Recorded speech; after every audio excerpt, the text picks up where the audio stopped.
యేసుక్రీస్తు ప్రభు పేరిట కూడి వచ్చిన మీ అందరికీ ప్రత్యేకంగా ప్రభుత్వాలు తెలియజేస్తా ఉన్నాం. గతించిన ఆదివారం నుంచి ఈ ఆదివారం వరకు దేవుని ఉచితమైన కృపలో బలపరిచి భద్రపరిచి మళ్ళీ ఆయన సన్నిధిని దాచి కాచి కాపాడి ఆయన కృపలో జ్ఞాపకం చేసుకుని మరలా ఇటు అవకాశాన్ని కల్పించిన మన ప్రభు యేసుక్రీస్తు వారికి మనం అందరం కూడా చేతులెత్తి హల్లెలూయా చెప్దాం. హల్లెలూయా. ఆదివారం ప్రాముఖ్యతను ఒకసారి 2-3 విషయాలు మనం తెలుసుకొని క్లుప్తంగా ప్రేమిద్దాం.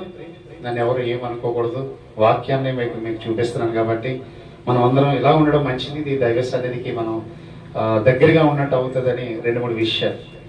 ఇందులో నన్ను తిట్టుకునే విషయాలు ఏమీ లేవు. అంటే మీరు తిట్టుకోరు, మీరు చాలా మంచి వాళ్ళు, మనసులో ఏమనుకున్నా పర్వాలేదు. నమ్మిన వారని చెప్దామా? మంచి ప్రార్థన పనులుగా మీరు ఉండాలి. నేను మిమ్మల్ని అమితంగా ప్రేమిస్తున్నాను, 100కి 100.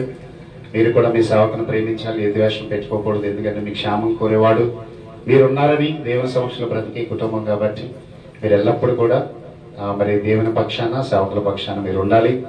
మరి ప్రతి విషయాన్ని సేవకులు చెప్తూ ప్రార్థన సహాయాన్ని కోరుకుంటే దేవుడు తప్పకుండా మీకు ఆశీర్వాదాన్ని ఇస్తాడు.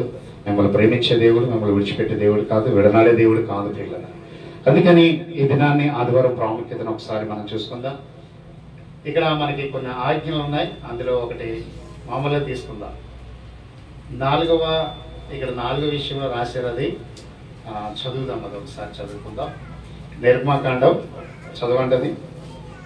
ఈ మాట ఒక్కసారి చదువుకొని ముందుకు వెళ్దాం. అందరూ ప్రేమిద్దాం, చాలా చక్కగా మనం ముగించుకుందాం. నిర్మాకాండం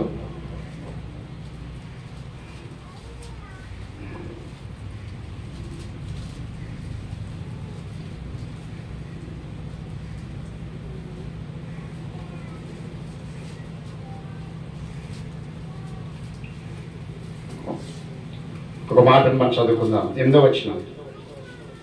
విశ్రాంతి దినమును పరిశుద్ధముగా ఆచరించుటకు జ్ఞాపకం ఉంచుకొనుము. 6 దినములు నువ్వు కష్టపడి నీ పనంతయు చేయవలను. అండర్లైన్ చేసుకోండి, మరలా చదువుతున్నాను. విశ్రాంతి దినమును పరిశుద్ధంగా ఆచరించుటకు జ్ఞాపకం ఉంచుకొనుము. 6 దినములు నువ్వు కష్టపడి నీ పనంతయు చేయవలను. ఆదివారానికి ఏ పని ఉంచుకోకూడదు అనమాట. 7వ దినము నీ దేవుడైన యెహోవాకు విశ్రాంతి దినము. దానిలో నీవైనను, నీ కుమారుడైనను, నీ కుమార్తె అయినను, నీ దాసుడైనను, నీ దాసి అయినను, నీ పశువు అయినను, నీ ఇండ్లలో ఉన్న పరదేశైనను ఏ పని చేయకూడదు. ఒకవేళ ఆదివారం ఏదైనా పని ఉంటే శనివారం వరకు చేసేసుకోవాలి. దేవుడు ఆజ్ఞాపించిన మాట అన్నమాట. అక్కడ కూడా ఆజ్ఞలు అయ్యే ఉన్నాయి, 10 ఆజ్ఞలు ఉన్నాయి. కదా, విశ్రాంతి దినమును పరిశుద్ధంగా ఆచరించుటకు జ్ఞాపకం ఉంచుకొనుము. 4వ కాలంలో ఉంది ఇక్కడ ఈ లిస్టులో. మరొకసారి నేను చదువుతున్నాను. విశ్రాంతి దినమును పరిశుద్ధంగా ఆచరించుటకు జ్ఞాపకం ఉంచుకొనుము. ఇష్టానుసారంగా కాదు, పరిశుద్ధంగా రావాలి. దేవుని సన్నిధి భయంతో రావాలి, భక్తితో రావాలి. ఉండే గంట అయినా, అరగంట అయినా, గంటన్నర అయినా ప్రభు చూస్తున్నాడని, ప్రభు నాకు ఏది ఇవ్వబోతున్నాడని, నాకు మేలు చేయబోతున్నాడని, నన్ను బాగు చేయబోతున్నాడని, నా అవసరం తీర్చబోతున్నాడని జ్ఞాపకం చేసుకొని రావాలి. 6 దినాలే నువ్వు కష్టపడాలి, పనంతయు 6 దినాల్లోనే చేసుకోవాలి.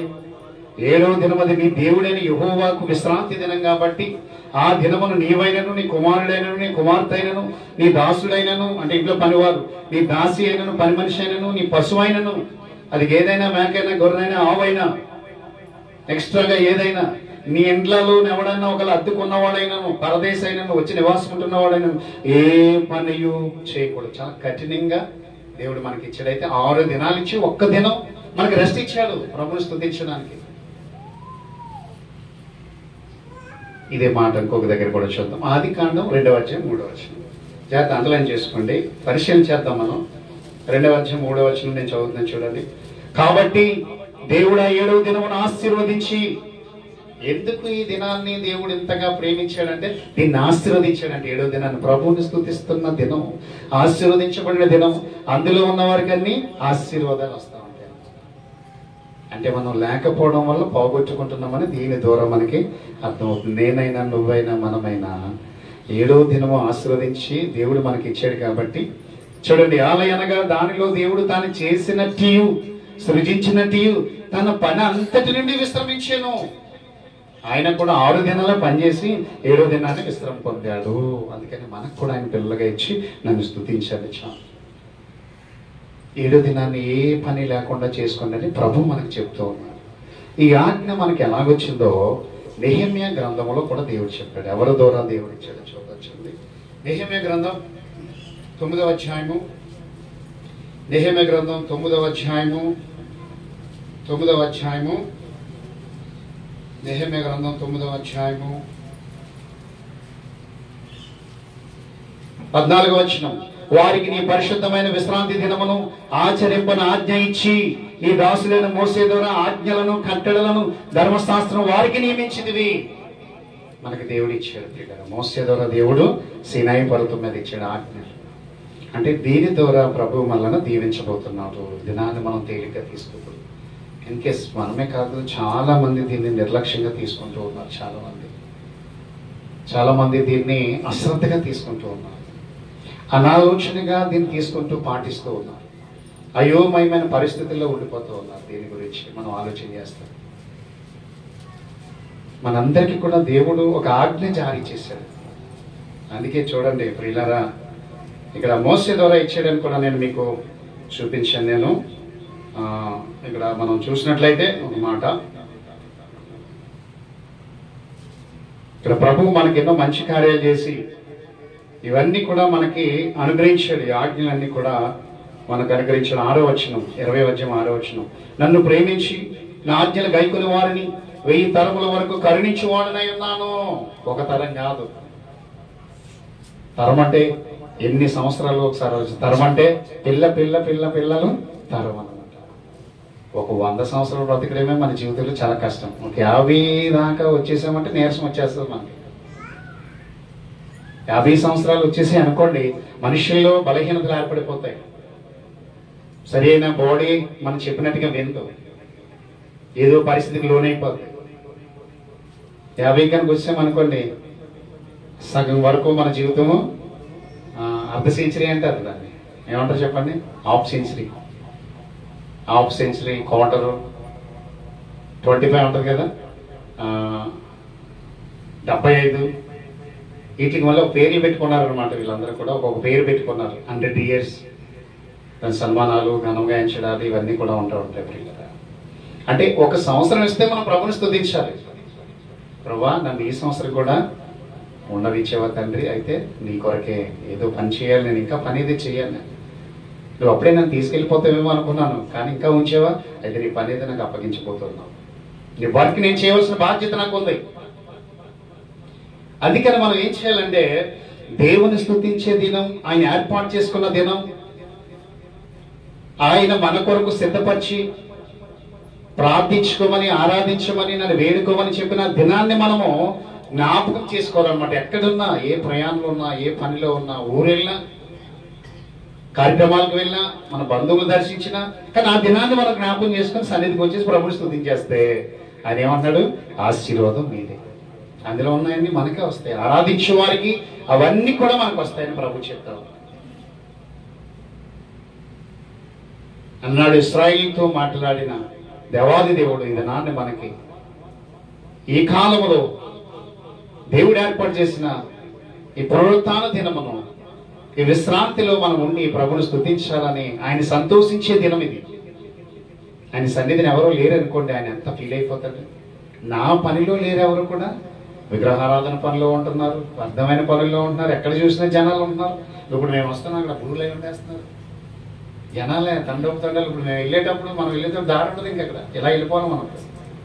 ఎక్కడేసే టెంట్ మళ్ళీ అసలు ఉండదు. ఇది మనుషులు వెళ్తారు, వాళ్ళని ఆటంకపరచకూడదు అనేవి ఉండవండి. కరెక్ట్గా రోడ్లే వెళ్తారు టెంట్లు.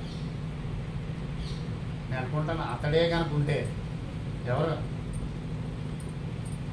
వాళ్ళు పూజించేవాడే ఉంటే వాళ్ళందరినీ అక్కడే చంపేస్తారు. తెలుసా, మీరు చేస్తున్న పనులు ఏటని, ఇక్కడ ఏటర్ ఎలాంటి పాటలు వేస్తున్నారని అక్కడే చంపేస్తూనే ఉన్నాయి. హల్లెలూయా చెప్తామా? హల్లెలూయా. ఆటంకపరచకూడదు. బైబిల్లో ఉంటుంది, దారి మూసివేయవాడు శాపగ్రస్తుడు అని ఉంది. నడిచే దారి ఎవడో మూయకూడదట, ఆ ఇల్లు శాపంతో నిండిపోద్దట. తెలుసా ప్రియులారా? బైబిల్లో ఉంటుంది, మార్గమును మూసివేయవాడు శాపగ్రస్తుడు, సరిహద్దు రాయిని తొలగించేవాడు శాపగ్రస్తుడు. ఎవడన్నా రాయి వేసుకున్నాడు అనుకోండి, 4 వైపులు, రాత్రి పడుకునే టైంలో జాయిన్ జరిపి మళ్ళీ ఇలా చెప్పేది అనుకోండి, ఆ ఇల్లు నాశనంలో ఉంటుందట. ఎన్ని మంచి మాటలు ప్రపంచానికి చెప్పేటట్టు దేవుడు, అన్యాయం చేయకుండా, మోసం చేయకుండా. జరిపేసేవారు లేదా? రాళ్ళు జరిపేసేవాళ్ళు ఉంటారు తెలుసండి. మనం ఎక్కడికో వెళ్ళిపోతాం, మన స్థలం ఏమైపోతుందో పట్టించుకోం. వచ్చి చూసేసరికి మనది ఎంత అయిపోద్ది, పక్కోలి అంత అయిపోతూ ఉంటాయి. ఏడు అయిందంటే జరిపేసుకున్నాం. పర్యావరణ క్షేమంగా ఉంటారంటే దేవుడు విధించాడు శిక్ష, శాపం. నీ స్థలము నువ్వు ఎక్కడున్నా నీ స్థలం అలాగే ఉండాలి, భద్రంగానే ఉంచాలి. మనది కాని దానిని ఎప్పుడు కూడా ఆక్రమించుకో. తనది కాని దానిని ఆక్రమించువానికి శ్రమ. మనుషులు లేరు కదని మనం లాగేయకూడదు దాన్ని, అది అలాగే ఉండిపోవాలి ఎప్పటికీ. నేను శాశ్వత కాలం అయింది అది. దాని మీద చేయకూడదు ఎవరు కూడా. ఆ గోడ మీద చేయకూడదు, ఆ కంచె మీద చేయకూడదు, ఆ రాళ్ళ పుట్ట మీద చేయకూడదు, ఆ ఇసుక మీద చేయకూడదు, ఆ సిమెంట్ మీద చేయకూడదు. ఎవరో చూడలేదు కదా 4 ఇటుకలు అట్టుకుపోకూడదు. ఆ ఇటుకలు తెచ్చి నీ గోడలో పెడితే ప్రతిరోజు 4 ఇటుకలు నీతో మాట్లాడుతూనే ఉంటాయి. ఇదిగో నువ్వు పలానా కూడా కుప్పలో నుంచి 4 ఇటుకలు తెచ్చేసాను, ప్రతిరోజు అది చెప్తానే ఉంటుంది ఇటుకలు. ఇలాంటివి మనకెవరికి కూడా తగవు. ఎవరైనా ఇటుక వేసుకున్నారు అనుకుంటుంది, అలాగే ఉండాలి ఎప్పటికీ కూడా. అటు ఇటు చూసి 4 ఇటుకలు లోపలికి వేసుకోకూడదు. 4 నరాలు దిగిపోతాయి మనకి. అవి ఇటుకలతో ప్లాస్టింగ్ చేయడానికి అవ్వదు. మనది కాని దాని వైపు ఎవరు కూడా వెళ్ళకూడదు. అవసరమైతే మనము సపోర్టర్స్ గా ఉండాలి. నమ్మిన చెప్తామా? అయితే ప్రియులరా, ఈ ఆదివారం ప్రాముఖ్యతను మనం పోగొట్టుకోవడానికి వీలు లేదు. ఎలాంటి పరిస్థితులు మనకు ఎదురవుతాయంటే ఒక్కసారి మనం చూడండి. యెషయా గ్రంథం మీకు ముందు ఆజ్ఞలు చూపించాను. నేను విశ్రాంతి దినం యొక్క ప్రాముఖ్యతను కూడా నేను మీకు తెలియపరిచాను. ఆ దినాన్ని మనం ఏమి చేయకూడదో ప్రభు ఇక్కడ చెప్తూ ఉన్నాడు. చూద్దాం ఒకసారి. మనం అందరం కూడా పరిశీలన చేసుకుందాం. ఈ దినానికి దేవుడు అవకాశం ఇచ్చాడు మనకి. వచ్చే వారం నుంచి మనం ఖచ్చితంగా ప్రభుతో నివాసం చేయడానికి మనం సిద్ధపడాలని దేవుడు తెలియపరుస్తున్నాడు. 58వ అధ్యాయము, యెషయా గ్రంథం 58వ అధ్యాయము 13వ వచనం ఒకసారి పరిశీలన చేద్దాం. 58వ అధ్యాయము చదవండి. అందరూ కూడా వినండి. నా విశ్రాంతి దినమున వ్యాపారము చేయకుండా, నా విశ్రాంతి దినమున వ్యాపారము చేయకుండా నాకు ప్రతిష్ఠితమైన దినమని నేను చెప్పాను కదా.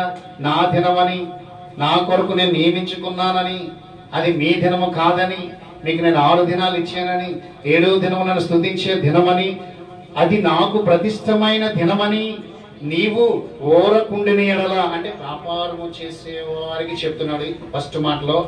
ఆ రోజు వ్యాపారం చేయకుండా ఉండిన ఎడల విశ్రాంతి దినము మనోహరమైనదనియు యెహోవాకు ప్రతిష్ఠిత దినమనియు ఘనమైనదనియు అనుకొని దానిని ఘనముగా ఆచరించిన ఎడల నీకిష్టమైన పనులు చేయకియు, వ్యాపారము చేయకియు, లోకవార్తలు చెప్పుకొనకి ఉండిన ఎడల అన్నాడు. అంటే ఏదో దీవెన మనకి ఇవ్వబోతున్నాడు ఇలా ఉన్న వారికి. ఆదివారం నాడు ఏ వార్తలు చెప్పుకోకూడదట? లోకంలో వార్తలు చెప్పుకోకూడదంట. అలా అమ్మ అలాగా, వీళ్ళు ఏమి ఇలాగా, అలా ఇంటోళ్ళు ఇలాగా, అలా గడించేస్తున్నారు, అలా ఇలా భూమి కొన్నారని తెలుసా? నిన్న భూమి కొన్నారంటే వాళ్ళు 1 ఎకరం భూమి కొనుక్కున్నారట. నీకెందుకు? కొనుక్కున్నారు, దేవుడు ఇచ్చాడు వాళ్ళకి. కింద టైటిల్ చూడండి ఎంత బాగుందో. చివరి మాట, ఆ దినమున లోక వార్తలు చెప్పుకొనకయు ఉండిన ఎడల. శ్రీ ఘనమైన ఈ సండే ఆరాధనను ఈరోజు ప్రపంచమంతా ఆరాధన తెలుసా? క్రైస్తవులు ఎక్కడున్నారు? ఇండియాలోనే కాదు, నాట్ ఓన్లీ ఇండియా, ప్రపంచమంతా కూడా వరల్డ్ వైజ్ గా ఉన్నారు. ఈరోజు ప్రపంచమంతా ఏదో ఒక మూల, ఏదో ఒక ఇంటిలో, ఏదో ఒక పాకలో, ఏదో ఒక రేకుల షెడ్లో, ఏదో ఒక ప్రాంతంలో ప్రభుని ఆరాధిస్తూ ఉంటారు. ఈరోజు నైట్ 12 వరకు కూడా మనకు అలా టైమింగ్స్ తో ఆరాధనలు ఎక్కడో కాడ, ఒక 2 3 ఒకరున్న ఆరాధనే, ఎదురున్న ఆరాధనే. 100 మంది ఉంటేనే ఆరాధన కాదు, 100 మంది ఉంటేనే సంఘం కాదు. దేవుడు చెప్పాడు, ఎక్కడ 2 3 నా నామమున నా పేట కూడి ప్రార్థిస్తారు వారి మధ్యలో నేను ఉంటానన్నాడు. ఆ 3 కోసం అక్కడికి వస్తాడు, ఆ 1 కోసం అక్కడికి వస్తాడు. ప్రపంచమంతా ఆయన ఉన్నాడు, అంతరిక్షం అంతా ఆయన ఉన్నాడు, అన్ని సమయాల్లో ఆయన ఉన్నాడు. ఆ ఆరాధించే సమయమున విడిచిపెట్టి చాలా మంది చేస్తున్న పనులు ఏంటంటే లోకవార్తలు చెప్పుకొని సమయాన్ని దొంగిలిస్తూ ఉన్నారు సన్నిధికి రాకుండా. ఏ అమ్మ గుడికి వెళ్ళలేదంటే బట్టలన్నీ మాసిపోయాము. మరి నిన్నేం చేశావు నువ్వు? ఆదివారం ఉతకూడదు కదా, ఆదివారం ఏ పని పెట్టుకోకూడదు కదా. ఇక్కడ ఆదివారం నీ తండ్రి తిన్నాక తర్వాత వెళ్ళు. శనివారం ముందు నీకు 6 దినాలు ఇచ్చాడు. ఏమ్మా గుడికి రాలేదంటే ఈరోజు చిన్న కార్యక్రమం ఉందమ్మా, వాక్యము తెలుసుకోవడం, ఆజ్ఞ జారీ చేయబడిందని తెలుసుకోవడం, దాన్ని ధిక్కరిస్తున్నాం మనం. దానివల్ల మనము సరి అయిన ఆశీర్వాదాన్ని మనం చూడలేకపోతున్నాం. ఆశీర్వదించే దినములోనూ ఉండకపోతే ఆశీర్వాదం ఎక్కడి నుంచి వస్తుంది? రేపు రాదు. ప్రభు సన్నిధి ద్వారానే మనకు వస్తుంది. అదే ఆదివారమును మనం వ్యాపారం చేస్తున్నామేమో. నేను చెప్పట్లేదు, నా మాట కాదు, ప్రభు చెప్తున్నాడు.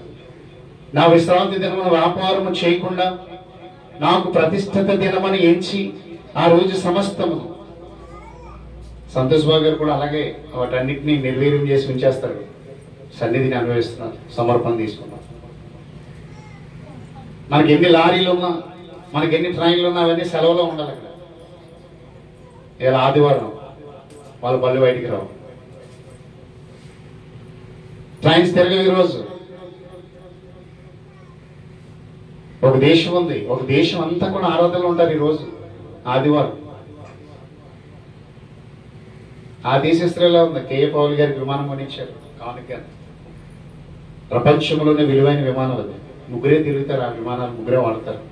అమెరికా ప్రెసిడెంట్, రష్యా ప్రెసిడెంట్, మన ఇండియాలో మన కేఏ పౌల్. అది ఇప్పుడు షెడ్లో ఉంది. ఈ లావాదేవీలో పడిపోవడం వల్ల ఈ రాజకీయంలోకి వచ్చి అలా అయిపోయాడు. లేదంటే ఒకప్పుడు కింగ్ అయిన, ప్రపంచ ప్రధానులతో, ప్రెసిడెంట్లతో కలిసి భోంచేసిన వ్యక్తి, ప్రార్థించిన వ్యక్తి. అంతే. ఎవరిని ఇందాక వాకింగ్ చదివారు కదా మీరు, ఒకరిని హెచ్చించును, ఒకరిని తగ్గించును. ఏ టైంలో తగ్గిస్తారో తెలియదు, ఏ టైంలో హెచ్చిస్తారో తెలియదు. దానికి ఇష్టకరంగా ఉన్నప్పుడు ఆ దేశస్తులందరూ కూడా ఆరాధనలో ఉంటారట. అసెంబ్లీ దగ్గర నుంచి పార్లమెంట్ వరకు అందరూ కూడా ఈరోజు ఆరాధనలో ఉంటారంట, దేశమంతా కూడా. మనము టయాన్ని వృధా చేసుకోకూడదు పిల్లరా. ఈరోజు ఖచ్చితంగా ఆరాధనకు వెళ్ళిపోవాలి. వెళ్ళి అక్కడ నా విన్నపాలన్నీ చెప్పేసుకోవాలి. నా సమస్య అంతా నా తండ్రికి చెప్పేసుకోవాలి. సాక్షి రూపంలో నా సంఘానికి చెప్పాలి, నా సేవకునికి చెప్పాలి.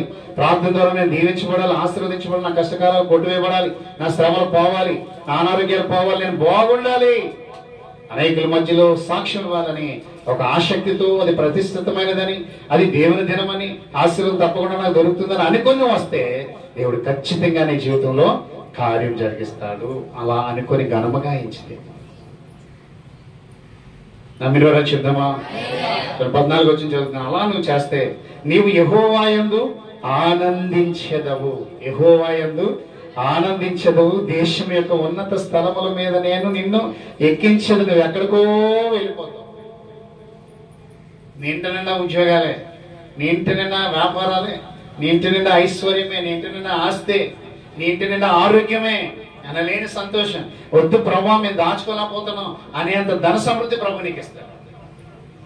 ఎంత ఆశీర్వాదం ఉందో చూసారు అక్కడ. నీవు యెహోవా యందు ఆనందించదువు. దేశం యొక్క ఉన్నత స్థలముల మీద నేను నిన్ను ఎక్కించెదను. నీ తండ్రి అయిన యాకోబు స్వాస్థ్యమును నీ అనుభవములలో ఉంచెదను. యెహోవా సెలవిచ్చిన వాక్కు ఇదే. అలనాడు ఇశ్రాయేలును గూర్చి ప్రభు ఎంత చక్కగా చెప్తున్నాడు చూడండి. ఈరోజు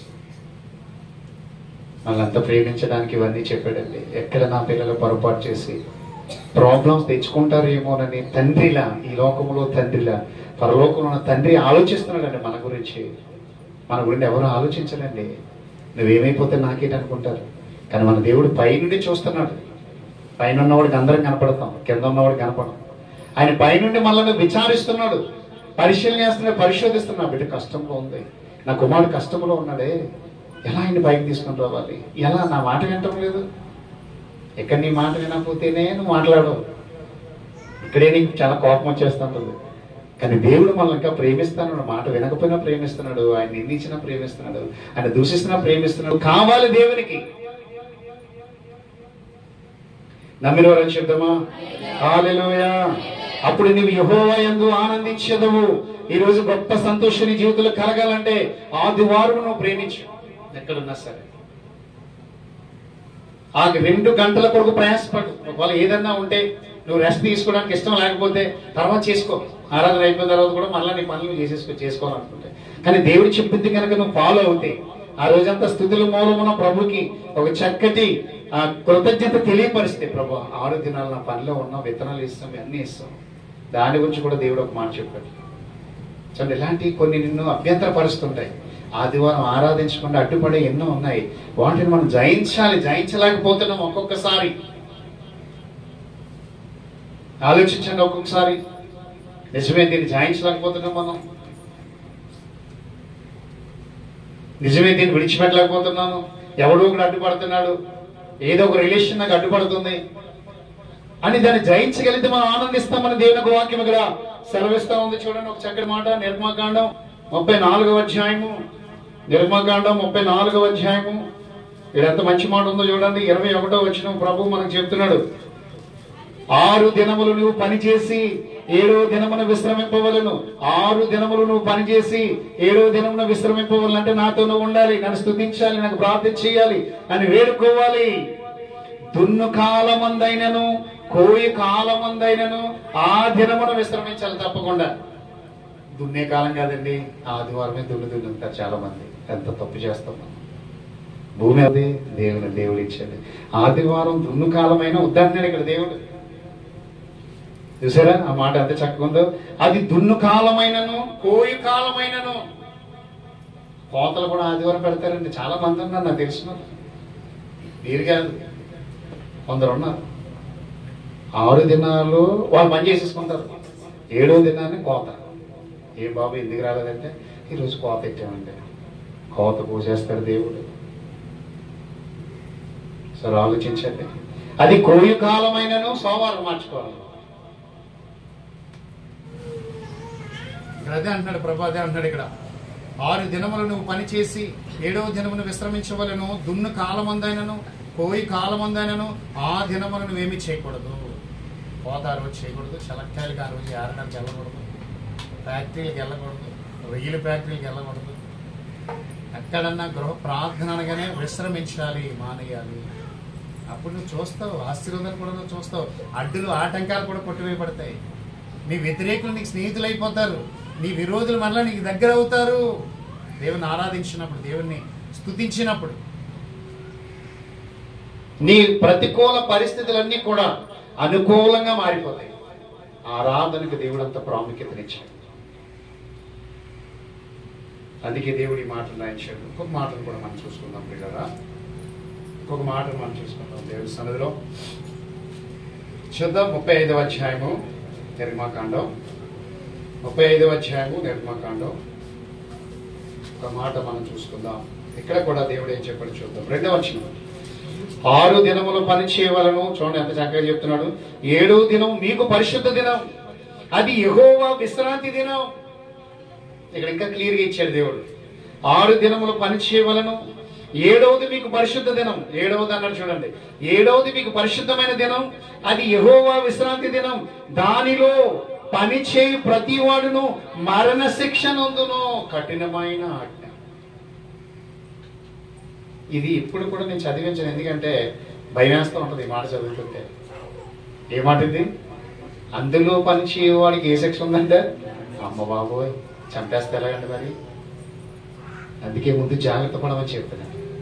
ఆత్మీయంగా చనిపోతాం, మనం శారీరకంగా చనిపోతాం. ఎంత చక్కగా చెప్పాడు చూడండి. మనకి ఎంత గిఫ్ట్ ఇస్తున్నాడు ఆయన. 6 దినములు పని చేయవలను, 7వది మీకు పరిశుద్ధ దినం, అది యెహోవా విశ్రాంతి దినం. రిలేషన్ మనకి ఆయనకున్న రిలేషన్. దానిలో ఎవడైనా పని చేస్తే వాడికి మరణ శిక్ష. చాలా మంది తెలియక వెళ్ళిపోతూ ఉన్నారు. నేను కూడా వదిలేస్తా ఉన్నాను. ఆజ్ఞ జారీ చేయబడుతుంది, మనం ఏం చేయగలుగుతాం? కొట్టి మనం తప్పించలేము, ఆపలేము. మనం అది ఆపితే నువ్వు తిరుగుబాటు చేసి మరింత పాపం తెచ్చుకునే ప్రమాదం ఉంది. దానికి మళ్ళీ ఇది ఎక్కువైపోద్ది. అలా చేయకూడదమ్మా అంటాను నేను. నువ్వు ఏదో నన్ను అనవచ్చు. చాలా కనుక భయపడితే చాలా మంచిది. సాక్ష్యం ఇచ్చారు, చాలా సంతోషం. అది మనం ఇలా దేవునికి భయపడటం వల్ల దేవుడు క్షమాపణ. ఏమని ఉంది అక్కడ? 130వ అధ్యాయం 5వ వచనం ఏమనుంది? జనులు నీ యందు భయభక్తులు నిలుపున్నట్లు నీ యొద్ద క్షమాపణ దొరుకును. భయభక్తులు చూపించడం ద్వారా మనం దేవుడు క్షమించి విడిచిపెడుతున్నాడు. చంపే ఉద్దేశం అనుకుంటే ఎప్పుడో చంపారు మనందరినీ కూడా ఈ ఆజ్ఞ మేరకు. ఆదివారం ఎంతమంది దొంగిలిస్తున్నారు, ఎంతమంది శాపగ్రస్తులుగా జీవిస్తున్నారు. ఆదివారం మానేసి నువ్వు వెళ్ళిపోవచ్చు, ఆ రోజు నీకు ఏం జరగకపోవచ్చు. ఆ శిక్ష నాకు రాలేదులే, వచ్చే వారం కూడా వెళ్ళిపోతాను, రాలేదులే వచ్చే వారం కూడా వెళ్ళిపోతాను. కానీ నువ్వు పాపాన్ని పోగేసుకున్నావు ఈ 3 వారాలను. నీకు తెలియంది ఏంటంటే ఆస్తి కాదు, వెనకాల ఏం పోగేసుకున్నావు? పాపమును పోగు చేసుకొనిచున్నావు. పాపం అనే చేటును కంటున్నావు. ఆజ్ఞాతిక్రమ పాపం, ఆజ్ఞాతిక్రమం పాపం కదా. అది నీకు తెలియటం లేదు. నన్నేమనలేదు అని అనుకుంటున్నావు తప్ప వెనకాల పెద్ద పెరిగిపోతుంది. అది నీకు తెలియటం లేదు. అది ఒక్కసారి ఎలా పడేసుకుంటుంది. నువ్వు కదలగలవా? తప్పించుకోగలవా? దేవుడు పట్టుకుంటాడు అనమాట. చూసారా? అందుకే ముందు తప్పించుకోవడానికి జాగ్రత్త పడడానికి. అది మీకు పరిశుద్ధ దినం, అది యెహోవా విశ్రాంతి దినం. దానిలో పని చేయగలి ఎవరు కూడా. ప్రతి వాడు ప్రభుని స్తుతించండి అని ఎంత చక్కటి మాటను. ఇంకొక మాట ఉంది చూడండి. ఇంకొక మంచి మాటను కూడా మనం చూసుకుందాం దేవుని సన్నిధిలో. చదువుదాం. 23వ అధ్యాయము మూవ్ చేసుకుందాం. చివరి మాట మనం చూసుకొని సామెతల గ్రంథం 10వ అధ్యాయం. సామెతల గ్రంథం 10వ అధ్యాయం. సామెతల గ్రంథం ఇక్కడ ఒక మంచి విషయాన్ని ప్రభు తెలియపరుస్తున్న పిల్లరా. సామెతల గ్రంథం 10వ అధ్యాయము 22వ వచనాన్ని 22వ వచనాన్ని యెహోవా ఆశీర్వాదము ఐశ్వర్యమిచ్చును, నరుల కష్టము చేత ఆశీర్వాదము ఎక్కువ కాదు. హల్లెలూయా. ఇంత చెప్పినప్పటికీ, దేవుడిని ఆజ్ఞించినప్పటికీ, దున్నే కాలాన్ని ఆదివారమైన నువ్వు దున్నేసుకుంటే, కోసే కాలాన్ని అది ఆదివారమైన నువ్వు కోసేసుకొని కుప్పలు వేసేసుకుంటే నీ కర్మ, అది నీకు ఆశీర్వాదము కాదు. నువ్వు ఆజ్ఞను ధిక్కరించకుండా ఇది నా తండ్రి దినం కాబట్టి అక్కడ నాకు ఆశీర్వాదాలు ఉన్నాయి కాబట్టి దాన్ని, ఆ సమయాన్ని నేను పాటించాలి, నా కుటుంబం అంతా దావీదుల సన్నిధికి వెళ్ళిపోయి నిత్యము స్తుతించాలి అని నువ్వు అనుకుంటే దేవుడిచ్చే ఆశీర్వాదము ఐశ్వర్యముగా మారిపోతుంది. ఆ రోజు నువ్వు పని పెట్టుకొని వెళ్ళిన తెచ్చిన డబ్బులు నీకు ఆశీర్వాదం కాదన్నాడు. నరుల కష్టము చేత వచ్చినది ఆశీర్వాదము కాదు. యెహోవా ఇచ్చిన ఆశీర్వాదము ఐశ్వర్యము పెరిగిపోతుంది. అది వడ్డీ పెరిగినట్లుగా పెరిగిపోతుంది. సార్ ఆలోచించాను. జాన్ గురించి ఫోన్ చేశారు ఈరోజు. ఏదో మన వాళ్ళందరికీ ఆదివారం ఫంక్షన్ అంటారు. మీ ఇష్టం అని చెప్పాను. నన్ను మానున్నాడు ఇక్కడ, మరి ఎందుకు వెళ్ళదో నాకు తెలియదు. మీ ఇష్టం అండి అన్నాడు. అంటే తనన్న పంపించాలని అనుకున్నట్టున్నారు. అంటే నేను ఒకటే ప్రియులరా, ఏదేమైనా నీ సేవకునిగా ఓ టీచ్ నేను చేయాలి కాబట్టి అమ్మా అది మంచిది కాదురా అంటాను. మీరే తప్పించుకోండి, మీరే ప్రయత్నం చేయండి, మీరే ప్రయాసపడండి. నాకు చెప్పి మళ్ళా నా ద్వారా మళ్ళీ ఏదైనా కోపం వచ్చి నేను ఏదన్నా అంటే మీరు ఫీల్ అయి నన్ను ఏమన్నా అనొచ్చు, డబుల్ అయిపోతుంది. అందువల్ల మీకు ఏది ఇష్టమో, ఎలా న్యాయం అనిపిస్తుందో అలా మీరు చేయండి అని నేను వీళ్ళకి కూడా చెప్పాను. మరి జాన్ ఉన్నాడు దేవుని సన్నిధిలో, మరి చాలా సంతోషం. అంటే ఇక్కడ ప్రభు ఎందుకు చెప్పాడంటే మరణ శిక్షతో పోల్చాడు. అది పోల్చడం కాదు, శిక్ష అన్నట్టు. మరి మనం రొట్టె ద్రాక్షరసం తీసుకుంటాం కదా, అక్కడ ఒక ఆజ్ఞ ఉంది తెలుసా? కిందని ఆనంద చదివి అక్కడ ఆగిపోతాడు కదా, ఆ కిందని ఇందువలననే మీలో అనేకులను బలహీనులై ఉన్నారు, రోగులై ఉన్నారు, కొందరు నిద్రించుచున్నారు అన్నాడు. ఎందువలన? ఆ పైన చదువుతారు కదా, అయోగ్యముగా ఎవడైనా రెక్లెస్ గా కనుక దీన్ని తీసుకొని రొట్టె కదని అనుకుంటే, పాస్టర్ గారి చేతులు ఇచ్చేది ద్రాక్షారసం అని అనుకుని తాగేస్తే ఇందువలనే మీరు అనేకులు బలహీనైపోతున్నారు, రోగులైపోతున్నారు, కొందరు చనిపోయారంట కొరింథీ సంఘములో. అందుకని ప్రతి వాడును తను తాను పరీక్షించుకుని రొట్టె పట్టుకుని, ప్రభువా ఇది నీ శరీరము, నేను తింటున్నాను, నన్ను బాగు చేయండి, నన్ను స్వస్థపరచండి, నీ కొరకు ఇంకా బలవంతునిగా వాడుకోండి ప్రభు. నా హృదయం అంతా మీరు నిండిపోతుందండి. నా అతిక్రమాలు తుడిచేయండి, నా పాపాలు కడిగేయండి, నా దోషాలు మన్నించండి, ఈ సోపుతో నన్ను శుద్ధి చేసేయండి, కడిగండి ప్రభు అనుకొని ఆ రొట్టెను భుజించమంటున్నాడు. అప్పుడు దేవుడు నీలోనికి వస్తాడు, నూతనమైన శక్తికి ఇస్తాడు. నెక్స్ట్ ద్రాక్షారసం. ఇది ద్రాక్ష పళ్ళతో తీసిన రసమే కదా, ఇది ఒక ప్రత్యేకమైన వైనే కదా అనుకొని, అది కప్పే కదా అనుకొని మనం తాగేకూడదంటది. ప్రభువా ఇది నా కొరకు సిలువలో కార్చిన, నా పాప ప్రక్షాళన కొరకు చిందించిన రక్తం ప్రభువా, ఇంకా ఏ పాపమున్నా నన్ను కడిగండి. ఇప్పుడే మీరు నాలోనికి రండి, నా దోషములన్నీ కడిగండి, నా ఎముకలు కీలు నరాలన్నింటినీ కూడా స్వస్థపరచండి రక్తం ద్వారా అనుకొని కొంత సమయాన్ని ఇచ్చించుకొని దాన్ని చాలా పవిత్రంగా తీసుకుంటే మనం అందరం కూడా చాలా ఆరోగ్యంగా ఉంటాం. చాలా మందికి అదే చెప్తాను, బలహీనంగా ఉన్నారా మీరు, ప్రభు వాళ్ళకి వచ్చినప్పుడు చాలా జాగ్రత్తగా తీసుకోండి, వెంటనే ఆరోగ్యం అక్కడ ఉంది, స్వస్థత ఉందో తెలుసా రొట్టె ద్రాక్షరసం వల్ల. అందుకని మీకు 6 దినాలు ఇచ్చాను, చాలా ఎక్కువ. 24 గంటలు కాదు కదా టైం అయిపోతుంది అనడానికి. 6 దినాలు మీకు ఇచ్చాను. 6 దినాలు ఎంత పనైనా చేసుకోండి, మీరు ఎన్ని పొలాలన్నా పండించేసుకోండి.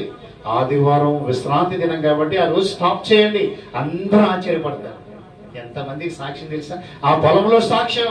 ఈ రోజు ఈ రైతు ఆదివారం పని పెట్టాడు, ఎందుకంటే యేసయ్యని కలిగి ఉన్నాడు, ఆయన ఆరాధనకు వెళ్ళిపోతాడు. సాక్ష్యం ఇచ్చావు నువ్వు ఆ గడ్డ మీద.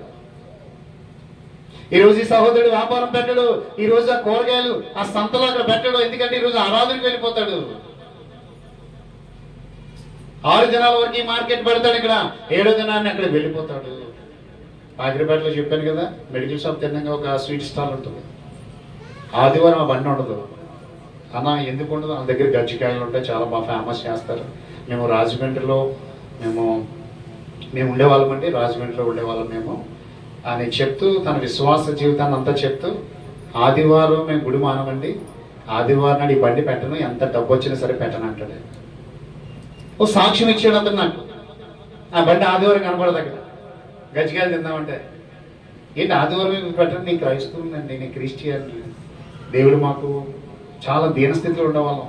ఈరోజు ఈ బండి ద్వారా నేను ఒక ఇల్లు కొనుక్కొని ఈ పాకిరిపేట ప్రాంతంలో నేను ఉంటున్నానండి. దేవుడు నన్ను దీవించాడండి. ఆ నిరీక్షణ, ఆ ఉద్దేశాలు అన్నీ కూడా మాకు భయాన్ని కలిగిస్తాయండి. ఆదివారం మేము ఆరాధనలో ఉంటామండి, అప్పుడే తర్వాత రోజే మళ్ళీ నేను బండి సిద్ధం చేస్తాను. ఒక సాక్ష్యం ఆ ప్రాంతానికి ఇచ్చాడు, ఆ స్థలం సాక్ష్యం ఇచ్చాడు ఆ బండి పెట్టే ప్రాంతానికి. క్రైస్తవులుగా మనం దేవుని సన్నిధికి మానేస్తే మన పక్కన ఉన్నవారే అడుగుతారు మనల్ని, తెలుసా ఏమ్మా ఎందుకు వెళ్ళలేదు, ఈరోజు ఆదివారం కదా. వాళ్ళే అంటారు మనతోటి, ఏదో చెప్తాం మనం, ఇలా పోలేదని అలాగని ఏదో చెప్తాం. కానీ కొందరు కావాలనే మానేస్తూ ఉంటారు. ఇక్కడ ప్రభు చెప్తాడు కదా, మీకు ఇష్టమైన పనులు చేయకండి. ఆ రోజు మీరు ఏది చేయకుండా, అది మీకు నేను ఏర్పాటు చేశాను, అది నా దినం కాబట్టి మీరు నేను కూర్చొని మాట్లాడుకునే దినం అది. మీ సమస్యలు ఏమనుంటే నాకు చెప్పాలి. ఆదాము అవ్వలతో దేవునికి ఉన్న రిలేషన్ ఇది. ప్రతి సల్లపూట వస్తాను, మీరు రెడీగా ఉండండి అన్నాడు. వచ్చేసేవారు, తండ్రి నాన్న అంట వచ్చేసేవారు, మాట్లాడేసుకునేవారు. నేను వెళ్తానే, బాయ్ బాయ్ టాటా టాటా, ఇవన్నీ తినండి మీకోసమే, మీకు ఏ లోటు లేదు, మళ్ళా వస్తాను రేపు వస్తాను, మళ్ళా వస్తాను రేపు వస్తాను, అలా అలా వస్తూ వారిని బొజ్జగిస్తూ ప్రేమిస్తూ వారికి ఏం కావాలి ఇస్తే, ఎవడో వచ్చాడు మధ్యలోనే. ఎవడాడు? సాతానుడు. ఎలా వచ్చాడు? పాము రూపంలో వచ్చాడు, మహా ఆకారంతో వచ్చాడు ఏదైనా తోటలకి. ఆడు బయట ఉంటే తలకాయ ఇక్కడ వచ్చింది, ఏదైనా తోటలో చెట్టు మీదకి వచ్చింది. మాయ మాటలు చెప్పింది, మోసం చేసింది, దేవునికి దూరం చేసింది, పాపానికి దాసోహం చేసింది, కష్టాలు పాలు చేసింది, శ్రమల పాలు చేసింది వారిని. హల్లెలూయా చెప్దామా? హల్లెలూయా. భయంకరమైన పరిస్థితులకు నడిపించేసింది. ఆ మాటలు వినడం వల్ల సావాసాన్ని పోగొట్టుకున్నారు, దేవునితో సంబంధం పోయి. నీ దైవ సంబంధాన్ని, నీ ప్రేమను ఏ రోజు విడిచిపెట్టద్దు. నీకు ఎంతమంది పరిచయమైనా, ఎలాంటి వారు నీతో కలిసి పనిచేస్తున్నా, నీ దేవుడి కంటే ఎక్కువ కాదు, నీ సన్నిధి కంటే ఎక్కువ కాదు, నీ దేవుని కంటే ఎవరు ఎక్కువ కాదు ప్రియులరా. మనం ఆ రీతిగా ప్రభుని ప్రేమించగలిగితే, ఆ విశ్రాంతి దినమును మనం క్రమంగా పాటించగలిగితే, దీవులు ఎందుకు రావు, ఆశీర్వాదాలు ఎందుకు రావండి?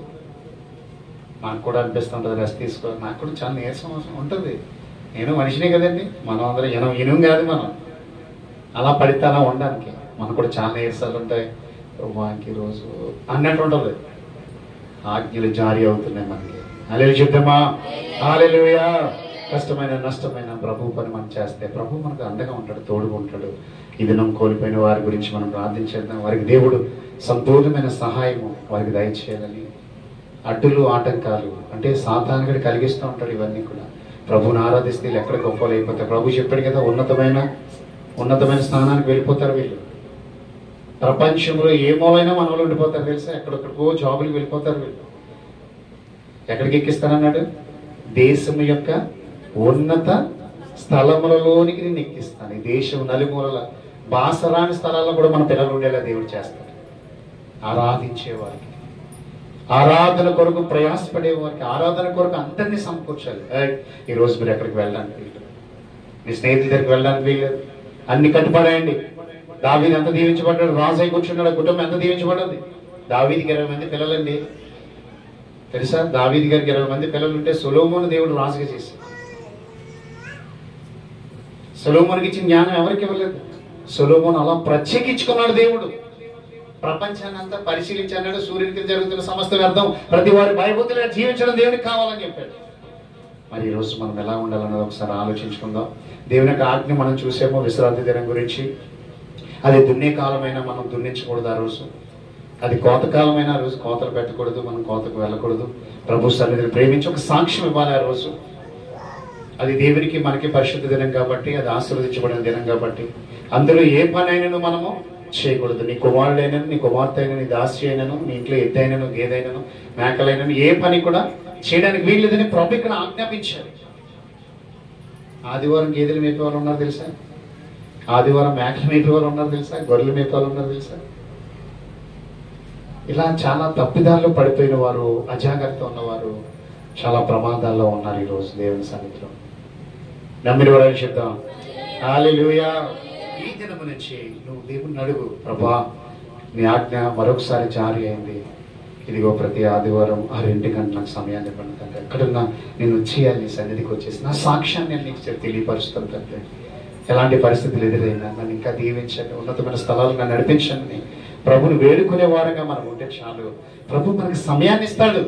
మనం అడగాలి కదా, అడిగి మనం పొందుకోవాలి కదా. ముందు అడగాలి, ఇంట్రెస్ట్ చూపించాలి, ఆయన కొరకు ఆసక్తి కలిగి ఉండాలి. ఇక ఆదివారం ఎప్పుడు వస్తుందని ఎదురు చూడాలి మనం. అప్పుడు దేవుడు మనను ఆనందంతో నింపుతాడట. నీవు ప్రభువునందు ఆనందించాడు. ఈరోజు మీరు స్తుతించిన స్తుతులు వ్యర్థం కావు, వంచిన మోకాలు వ్యర్థం కాదు, మీ ఆలోచనలు చెప్పుకున్న విన్నపాలు వ్యర్థం కాదు. ప్రభు మిమ్మల్ని సమృద్ధిగా దీవించిన అన్నాడు. నమ్మిన వాళ్ళని చెప్తామా హల్లెలూయా. విశ్రాంతిని పోగొట్టుకుని మనం సాధించింది ఏమీ లేదు. మనం చాలా ఇబ్బందులు ఎదుర్కొంటాం. మరణ శిక్ష అంత ప్రమాదాలు ఇందులో ఉన్నాయి కాబట్టి దాన్ని మనం జ్ఞాపకం చేసుకుని దాని కొరకు మాట్లాడుకోవాలి. అధికారులు సైతం ఆదివారం సెలవు పెట్టుకుంటున్నారు ఈరోజు. మనం కూడా పెట్టుకోవాలి, సెలవు పెట్టుకోవాలి. ఆదివారం సాక్ష్యం ఉంటుంది, అక్కడ సాక్ష్యం ఉండిపోతుంది. వారి నోట సాక్ష్యం ఉంటుంది. ఒక వ్యక్తి ఉన్నాడు, ఆరాధించడానికి ఎక్కడి నుంచి వచ్చాడు? ఐథోపియా దేశం నుంచి యెరూషలేముకు వచ్చేవాడు.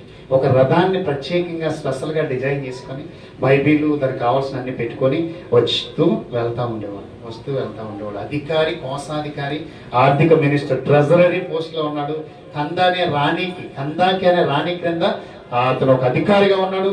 ఆమె దగ్గర పర్మిషన్ తీసుకొని, అమ్మా నేను ఆరాధించడానికి వెళ్ళిపోవాలి, ఈ రోజు యెరూషలేముకు వచ్చేస్తాం అన్నాడు. అపొస్తలుల కార్యాల్లో మనం చూస్తాం. దేవుడు అతనితో మాట్లాడాడు. అతనికి అక్కడ బాప్తిసం కూడా దొరికేసింది ఆ దారిలోనే. అది ఎలాంటి ప్లేన్ ఎలాగ ఉంటుంది అంటే, ఇప్పుడు సంతోష్ గారు పక్క నుంచి వెళ్తుంటే కాలువ మీద ఒక రూట్ ఉంటుంది, మన బాప్తిసం అలాంటి రూట్ అది. అప్పుడు వెళ్తున్నారు, అలా మాట్లాడుకున్నారు. సేవకుడు వచ్చారు, ఫిలిప్ గారు వచ్చారు, పక్కన కూర్చోబెట్టుకున్నాడు. యెషయా గ్రంథం 53వ అధ్యాయం చదువుతున్నాడు అధికారి. అర్థమవుతుందా నీకు అన్నాడు పాస్టర్ గారు. అంటే మీలాంటి చెప్పబోతే మాకు ఏం అర్థం అవుతుందో అలా చెప్పుకుంటూ వెళ్తున్నారు. వెళ్తుంటే నది కనపడ్డది, ఆ వారిని ఆ ప్రాజెక్ట్ కాలంలో కనపడదు. ఇంకెందుకు ఆలస్యం, రథం ఆపి నాకు ఇక్కడ బాప్తిసం ఇచ్చేయమన్నాడు. రక్షణ పొందేశాడు, బైబిల్లోకి ఎక్కేశాడు, గొప్పవాడిగా నియమించుకున్నాడు. ఆ పాస్టర్ గారు మళ్ళా కనబడలేదు ఇంకా, తెలుసా? దేవుడు పంపించాడు అతని దగ్గర, ఫిలిప్ గారిని పంపించాడు. ఆత్మవస్తుడే వచ్చాడు. దేవుల్లో పరిపూర్ణమైన ఆరాధనకు రావడం వల్ల, ఆరాధనకు వస్తే మాటలు వినబడతాయి నీకు. ఆ మాటలు నిన్ను మార్చేస్తాయి, విశ్వాసం పుట్టిస్తాయి, నిన్ను బాగు చేస్తాయి, బలపరుస్తాయి, ఆశీర్వాదాన్ని ఇస్తాయి. ఆరాధన రాకపోతే ఏ హృదయం మారదు. భాషానం లాంటి హృదయం, రాతి లాంటి హృదయం మెత్తనదిగా కరిగిపోవాలంటే యేసు మాట హృదయంలోకి వెళ్ళాలి. అది ఆరాధన ద్వారా జరుగుతుంది. ఒక మార్పు రావాలంటే, ఒక చెడ్డవాడు మంచివాడు అవడానికి ఆరాధన కావాలి, ఆదివారం కావాలి. అందుకే అంటాడు, దేవుడు గుర్తుకు రావాలంటే ఆదివారం అన్న రావాలి, అనారోగ్యం అన్న రావాలంటాడు ఒక నానుడు, ఒక భక్తుడు అంటున్నాడు. అంటే ఆదివారం వస్తే మన జీవితాలు బాగుపడతాయి. ప్రభు మాటల ద్వారా మనం ప్రత్యేకించబడతాం. ఆటోమేటిక్ గా ఆశీర్వాదాలు అలా మన మీదకి వచ్చేసి వారిపోతాయి. అప్పుడు మనం అంచెలంచెలుగా ఎదుగుతూ ఉంటాం. అంత ప్రాముఖ్యమైన దినాన్ని మనం కాపాడుకుందాం. ప్రభా అజ్ఞానిగా నేను ఉండకుండా, అనాలోచనతో పనిచేయకుండా, ప్రతి ఆదివారం నాకు ఎంత భూమి ఉన్నా పంట పెట్టను ఆ రోజు, విత్తనాలు చల్లని ఆ రోజు, దుక్కు దున్నించను, నేను కోత కొయ్యను ఆ రోజు. ఎందుకంటే భూమి నీది, వర్షం నీది, సమస్తం నీదే కదా ప్రభా. నేను స్తుతించే దినాన్ని నేను ఏది పెట్టినా నాకు సమస్య ఎదురవుతుందని ప్రభు సన్నిధిలో మనం జ్ఞాపకం చేసుకుని వేడుకున్నట్లయితే ప్రభు మనం మంచి సమయాన్ని ఇస్తాడు. ప్రతి ఆదివారం మనకు సొంతమైపోతుంది. మరి అట్టి రీతిగా దేవుని సన్నిధిలో మనం ముందుకు సాగిపోదాం. 6 దినాలు మనం పనిచేసుకునే వారుగా, 7వ దినాన్ని ప్రభుని స్తుతించేవారుగా, ప్రభుని గణపరిచేవారుగా, ఘనముగా ఎంచుకునే వారుగా మనం ఉందాం. అటు దేవుని పాదాల చెంత ఇంకా మనం జాగ్రత్త పడదాం. దేవుడి వాక్యం దీవించి ఆశీర్వదించిన గాక. ఆమేన్.